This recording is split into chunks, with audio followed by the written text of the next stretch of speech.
Welcome to information on Calendula, Calendula officinalis, an annual plant in the Asteraceae. Requires only about 40 to 50 days from sowing the calendula seed in the early spring until the appearance of the first flower.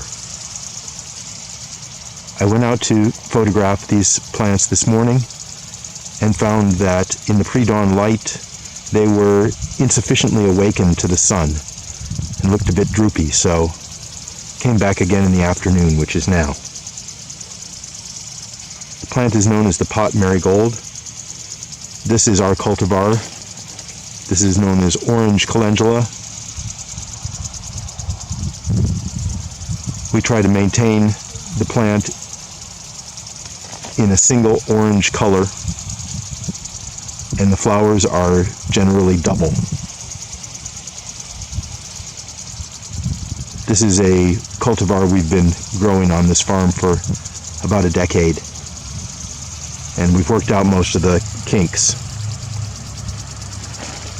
The progenitors of marigold, which is in and of itself a cultigen, are native to southern Europe. The original flower was probably what is now known as Calendula arvensis, or wild calendula, and that was taken and through the process of selection made into what we know now as the official plant that is the one that is used in medicine. Traditionally, calendula is used in the form of the dried flowers, that is the disc and the corolla, as a tea, a tincture, an oil, a succus, or a poultice. So it really covers a lot of ground in terms of preparations. The fresh flower is really full of a lot of pectin and very thick juices. And this makes it difficult to use the plant in the fresh state. The main preparation that's made from the fresh plant is the succus, which is the expressed juice. And often after making the succus, I would look at the mark and say, I wonder what more there is in that, because the fresh plant just doesn't yield up like the dried plant does. So the oil and the tincture are both made with the dried herb, the flower that is, ground up and added to either oil or alcohol as a solvent. So calendula flowers are really two things wrapped up in one. They are a source of antiseptic resins, which the resins are the part that you feel on your fingers after you've picked a lot of fresh calendula in the sun. If you've ever done this, you'll find that you have a sort of a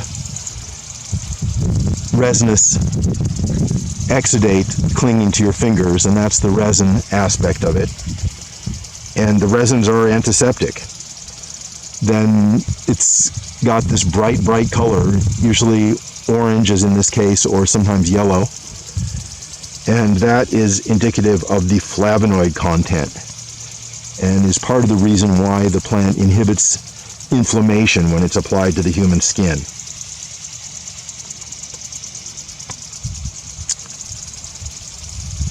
Calendula is great first aid. It is herbal bactine, if you will. It effectively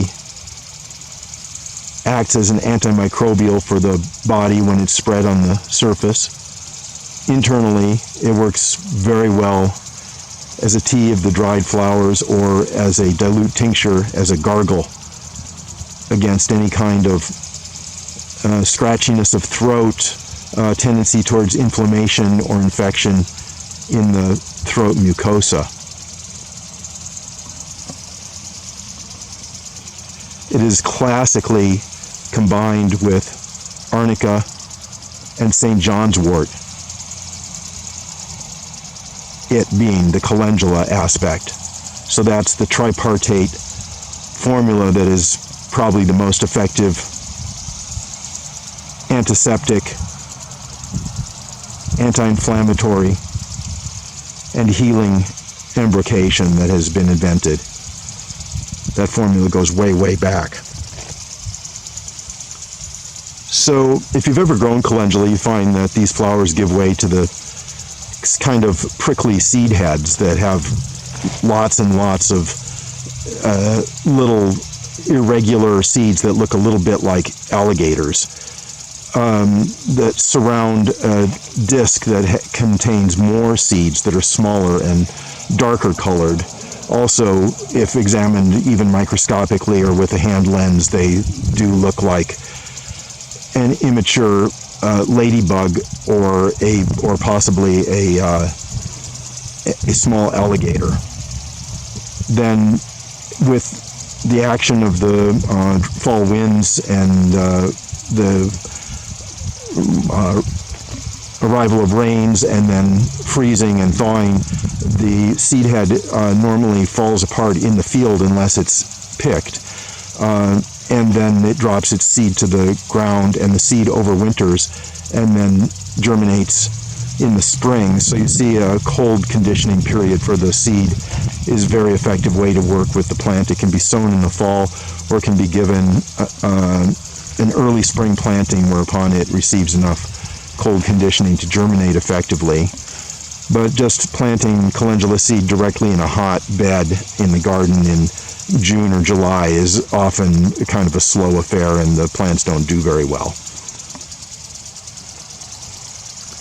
Plant flowers to about 18 inches tall, so you can space it as small as 6 inches apart. Keep it cleaned out around the plant so that you gain access to them. Water frequently. The full sun aspect. There are little suns reflecting back up at the mother.